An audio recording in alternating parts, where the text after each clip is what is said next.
सर्वसामान्यांच्या हक्काचा आवाज जागर जनस्थान। सातपूर वर्कशॉपच्या गोडाऊनमधून ओला कंपनीच्या 3 इलेक्ट्रिक स्कूटर चोरी करणाऱ्या आरोपीला गुन्हे शाखा युनिट 2च्या पथकाने Shivajinagar Dharmaji colony bus stop येथे ताब्यात घेतलाय।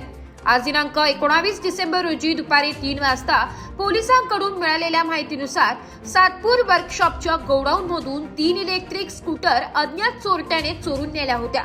सातपूर पोलीस ठाण्यात या प्रकरणी गुन्हा दाखल करण्यात आला होता। वर्कशॉप आणि परिसरातील सीसीटीव्ही कॅमेऱ्याच्या आधारे शोध सुरू असताना गुन्हे शाखा युनिट 2चे पोलीस हवालदार मनोहर शिंदे व पोलीस अंमलदार महेश खांडेबहाले यांना खबरांकडून मिळालेल्या माहितीनुसार सदर चोरी योगेश शिंदे याने केली असून चोरीच्या इलेक्ट्रिक दुचाकी विक्रीसाठी Aditya complex Shivajinagar Dharmaji colony bus stop येथे उभ्या केलेल्या आहे। सदर ठिकाणी पोलिसांनी सापळा रचून योगेश परशुराम शिंदे या राहणार सातपूर याला ताब्यात घेऊन ओला कंपनीचे 3 इलेक्ट्रिक स्कूटर हस्तगत केले। पुढील तपासासाठी त्याला सातपूर पोलिसांच्या ताब्यात देण्यात आले।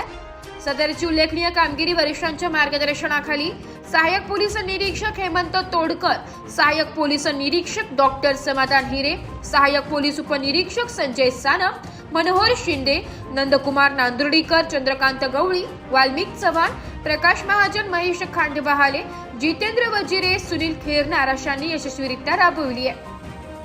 जागर जनस्थानसाठी प्रतिनिधी संदीप नवसे, नाशिक।